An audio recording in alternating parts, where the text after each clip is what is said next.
सुबह का समय है। सूरज धीरे धीरे निकल रहा है। गांव की कच्ची गलियों में हलचल शुरू हो चुकी है। कहीं चूल्हा जलने की आवाज है, कहीं बकरियों की मिमियाहट, कहीं बच्चों की हंसी। लेकिन गांव के आखिरी सिरे पर एक छोटी सी झोपड़ी है, जहां सुबह भी धीमी चाल से आती है। झोपड़ी के अंदर मिट्टी का फर्श है। एक पुराना चूल्हा कोने में रखा है। दीवार पर टंगी एक फटी हुई थैली, जिसमें कभी अनाज भरा रहता था।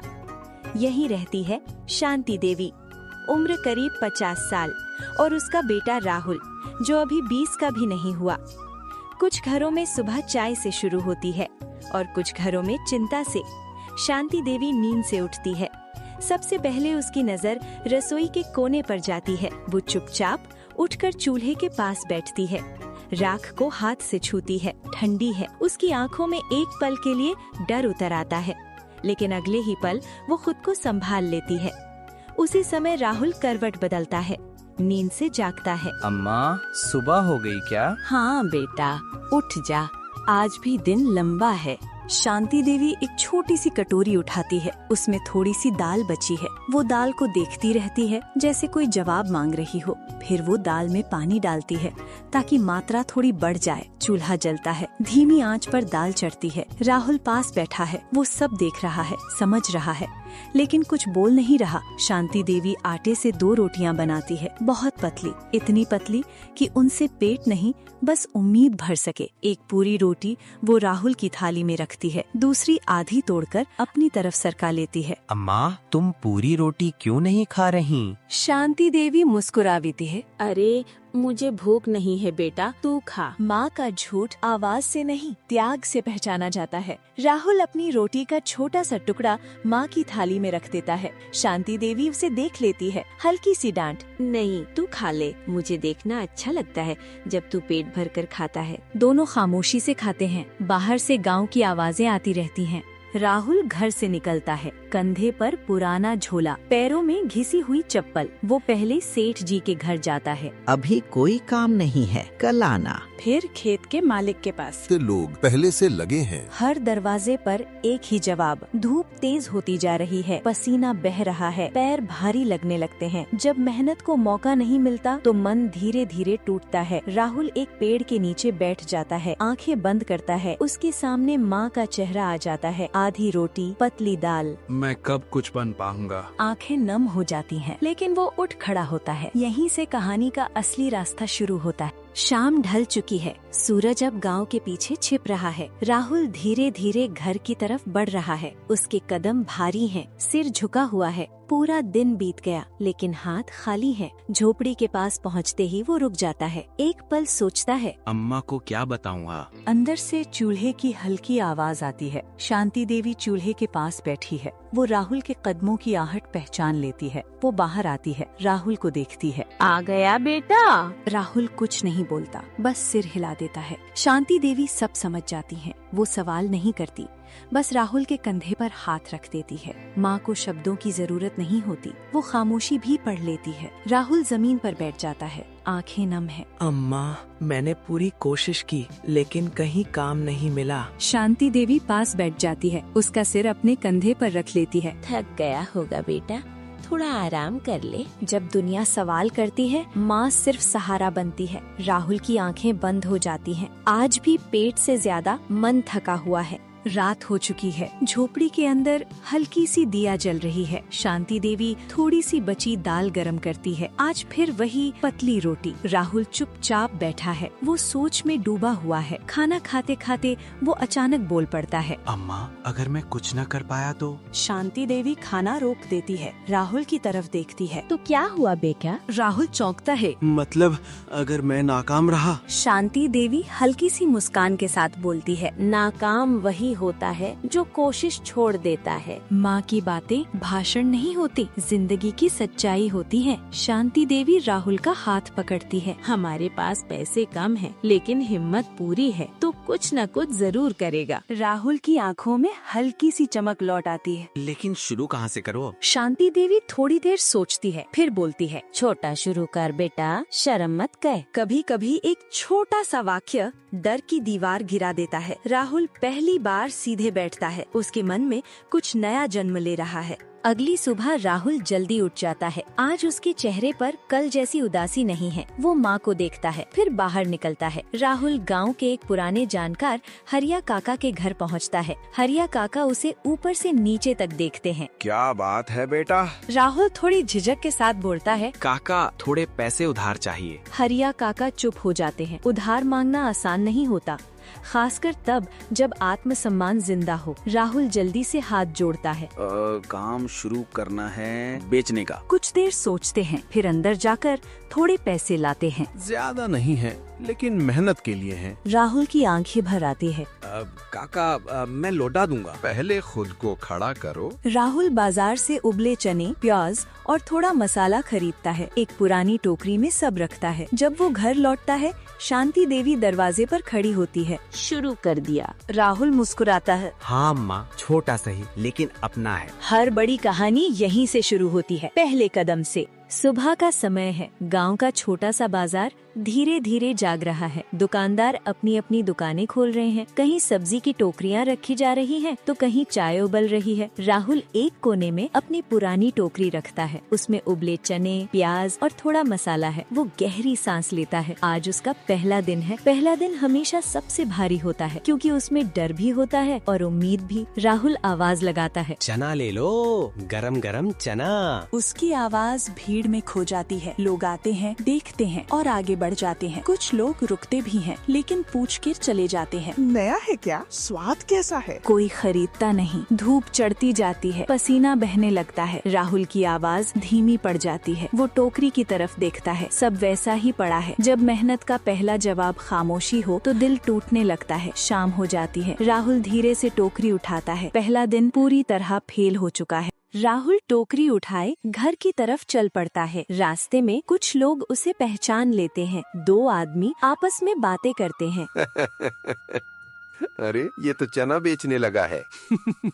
इससे क्या ही होगा, आजकल सबको बड़ा बनना है। राहुल सुन लेता है। उसके कदम और भारी हो जाते हैं। लोगों की बातें शब्द नहीं होती, जहर होती हैं। राहुल का मन करता है कि सब छोड़ दे, टोकरी फेंक दे, घर जाकर किसी को मुंह न दिखाए। वो एक पल रुकता है, आसमान की तरफ देखता है। शायद वो लोग सही कहते हैं। उसकी आंखों में आंसू आ जाते हैं, लेकिन वो पूछ लेता है। घर के पास पहुंचकर वो फिर रुक जाता है। अंदर से माँ की आवाज आती है। आ गया बेटा। राहुल जवाब नहीं देता। वो अंदर जाता है। शांति देवी उसकी टोकरी देखती है। सब समझ जाती है, लेकिन कुछ नहीं पूछती। कभी कभी सबसे बड़ी ताकत चुप्पी होती है। रात का समय है। झोपड़ी में हल्की रोशनी है। राहुल चुपचाप बैठा है। खाना सामने रखा है, लेकिन वो खा नहीं रहा। आज बिक नहीं पाया। राहुल सिर हिला देता है। एक भी नहीं अम्मा, शायद मैं गलत हूँ। शांति देवी कुछ देर चुप रहती है, फिर उठती है। वो राहुल की टोकरी उठाती है। उसमें से थोड़े चने निकालती है। चूल्हा जलता है। वो चनों में थोड़ा और मसाला डालती है। नींबू निचोड़ती है। माँ सिर्फ शब्दों से नहीं, काम से सिखाती है। शांति देवी चना राहुल के सामने रखती है। चख। राहुल चखता है। स्वाद पहले से बेहतर है। पहला दिन हमेशा सिखाता है, हराता नहीं। राहुल की आंखों में आंसू आ जाते हैं। कल फिर जाऊंगा। शांति देवी मुस्कुराती है। जरूर, जो आज नहीं रुका वही कल जीतेगा। यहीं से हार खत्म होती है और मेहनत सच में शुरू होती है। राहुल टोकरी को और मजबूती से पकड़ लेता है। सुबह की हल्की ठंडी हवा चल रही है। गांव अभी पूरी तरह जागा नहीं है,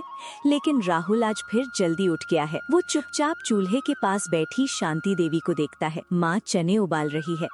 इस बार उसमें थोड़ा और मसाला है और थोड़ा सा नींबू भी रखा है। राहुल की टोकरी पहले से ज्यादा सजी हुई है। वो चनों के ऊपर बारीक कटे प्याज डालता है, थोड़ा हरा धनिया भी। कभी कभी हार के बाद किया गया छोटा बदलाव पूरी कहानी बदल देता है। राहुल टोकरी उठाता है, दरवाजे तक पहुंचकर एक पल रुकता है। डर मत बेटा, आज का दिन नया है। राहुल सिर हिलाता है। गांव का बाजार आज फिर वही है। लोग वही हैं, दुकानें वही हैं, लेकिन आज राहुल की आंखों में थोड़ी ज्यादा हिम्मत है। वो उसी कोने में टोकरी रखता है, गहरी सांस लेता है। गरम गरम चना ले लो, मसालेदार चना। कुछ लोग फिर देखते हैं, कुछ आगे बढ़ जाते हैं, लेकिन इस बार राहुल की आवाज कल से थोड़ी मजबूत है। कभी कभी जीत की शुरुआत सिर्फ आवाज में आई हिम्मत से होती है।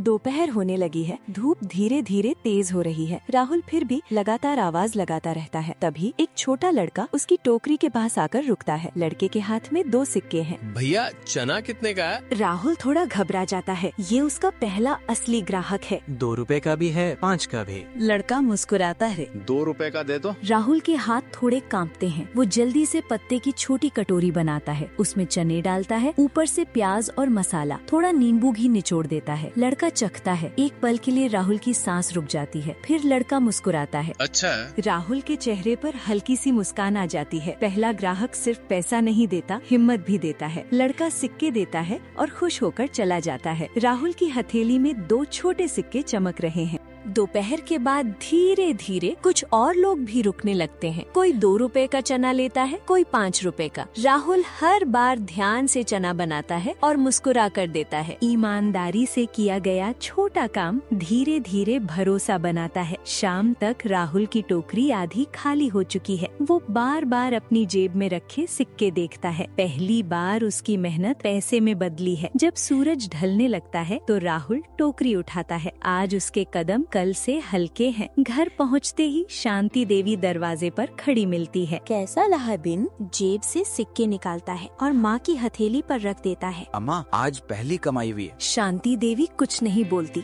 बस उसकी आंखों में खुशी के आंसू आ जाते हैं। जब पहली कमाई माँ के हाथ में जाती है तो वो सिर्फ पैसा नहीं, गर्व होता है। अगले कुछ दिन उसी तरह बीतते हैं। हर सुबह राहुल जल्दी उठ जाता है। शांति देवी चूल्हे पर चने उबालती है। राहुल प्याज काटता है, मसाला तैयार करता है और टोकरी सजाता है। अब उसकी टोकरी पहले से साफ और सजी हुई लगती है। ऊपर हरा धनिया, बगल में नींबू और छोटी छोटी पत्ते की कटोरियाँ। छोटा काम जब रोज ईमानदारी से किया जाए तो धीरे धीरे लोग पहचानने लगते हैं। बाजार पहुँचते ही राहुल उसी पुराने कोने में बैठता है। आज कुछ लोग उसे देखकर मुस्कुराते हैं। अरे वही चना वाला लड़का। हाँ, इसका चना ठीक लेता। धीरे धीरे ग्राहक बढ़ने लगते हैं। कोई खेत से लौटते हुए चना खाता है, कोई बच्चे के लिए ले जाता है। राहुल हर ग्राहक को ध्यान से चना देता है, न जल्दी न लापरवाही। शाम तक टोकरी लगभग खाली हो जाती है। जब वो घर लौटता है तो आज उसकी चाल में थकान कम है। शांति देवी दरवाजे पर खड़ी होती है। आज कैसा रहा बेटा? राहुल मुस्कुराकर बोलता है। अम्मा, आज तो लगभग सब बिक गया। शांति देवी की आंखों में गर्व की चमक आ जाती है। रात का समय है। झोपड़ी के अंदर चूल्हा जल रहा है। आज खाने में सिर्फ दाल ही नहीं, थोड़ी सब्जी भी है। राहुल थाली लेकर बैठता है। वो माँ की तरफ देखता है। अम्मा, आज ज्यादा क्यों बनाया? शांति देवी हल्की मुस्कान के साथ बोलती हैं। आज मेरे बेटे की मेहनत की कमाई है। दोनों धीरे धीरे खाना खाते हैं। कुछ देर बाद शांति देवी सोचते हुए बोलती है। बेटा, अगर तेरी कमाई ऐसे ही बढ़ती रही तो एक दिन छोटा सा ठेला लगा लेना। राहुल चौंकता है। ठेला? हाँ, ताकि लोग दूर से पहचान सकें कि यहाँ अच्छा चना मिलता है। माँ के सपने बड़े नहीं होते, लेकिन उनमें सच्चाई होती है। राहुल की आंखों में चमक आ जाती है। एक दिन जरूर लगाऊंगा अम्मा। शांति देवी मुस्कुराकर उसे देखती रहती है। कुछ हफ्ते गुजर जाते हैं। अब राहुल की टोकरी रोज लगभग खाली हो जाती है। गांव के बच्चे उसे दूर से देखकर ही बोलते हैं, चना वाला भैया आ गया। राहुल हंस देता है। जब लोग नाम से नहीं काम से पहचानने लगे तो समझो मेहनत रंग ला रही है। उस दिन भी शाम तक टोकरी लगभग खाली हो जाती है। राहुल थककर बैठ जाता है, लेकिन चेहरे पर संतोष है। वो जेब से सिक्के निकाल कर गिनता है। आज पहले से ज्यादा पैसे हैं। घर पहुँचकर वो पैसे माँ के सामने रख देता है। अम्मा, आज पहले से ज्यादा कमाई हुई। शांति देवी धीरे धीरे पैसे उठाती है। उसकी आंखों में आंसू आ जाते हैं। मेरे बेटे की मेहनत है ये। मेहनत का असली स्वाद पैसे में नहीं, माँ की आंखों की खुशी में होता है। राहुल चुपचाप बैठा रहता है। उसके मन में अब एक नया सपना जन्म ले चुका है। अब राहुल उसी बाजार में ठेला लगाता है। ठेले पर साफ कपड़ा बिछा होता है। उस पर उबले चने, प्याज, मसाला और नींबू करीने से रखे होते हैं। लोग दूर से ही ठेले को देखकर रुकने लगते हैं। अरे अब तो ठेला भी आ गया। हाँ, इसका चना अच्छा होता। राहुल हर ग्राहक को मुस्कुरा कर चना देता है। वो जल्दी नहीं करता, हर कटोरी ध्यान से बनाता है। राहुल का ठेला लगभग खाली हो जाता है। वो आसमान की तरफ देखता है। सूरज ढल रहा है। आज उसका दिल हल्का है। थकान है, लेकिन संतोष भी है। घर लौटते समय उसके कदम तेज हैं। झोपड़ी के दरवाजे पर शांति देवी इंतजार कर रही है। आज कैसा रहा बेटा? राहुल मुस्कुराता है। अम्मा, आज ठेले का पहला दिन था और सब बिक गया। शांति देवी की आंखें खुशी से चमक उठती हैं। रात का समय है। झोपड़ी के अंदर चूल्हा जल रहा है। आज चूल्हे की आग कुछ अलग लगती है। उस पर दाल उबल रही है। तवे पर रोटियां सिक रही हैं। रसोई में हल्की सी खुशबू फैल रही है। आज इस घर में सिर्फ खाना नहीं बन रहा, उम्मीद पक रही है। शांति देवी थाली में दाल और रोटी रखती है। राहुल उसके सामने बैठ जाता है। दोनों जमीन पर बैठकर खाना शुरू करते हैं। कुछ पल तक दोनों चुप रहते हैं। फिर राहुल मुस्कुराकर बोलता है, अम्मा, आज खाना बहुत अच्छा लग रहा है। शांति देवी उसे देखती है। मेहनत की कमाई का स्वाद ही अलग होता है बेटा। दोनों धीरे धीरे खाना खाते हैं। आज न जल्दी है न चिंता। गरीबी तब तक डराती है जब तक इंसान हार मान ले, लेकिन जिस दिन माँ का त्याग और बेटे की मेहनत एक साथ खड़े हो जाएं, उस दिन साधारण सा खाना भी जिंदगी की सबसे बड़ी खुशी बन जाता है। राहुल आसमान की तरफ देखता है। उसके चेहरे पर संतोष की मुस्कान है।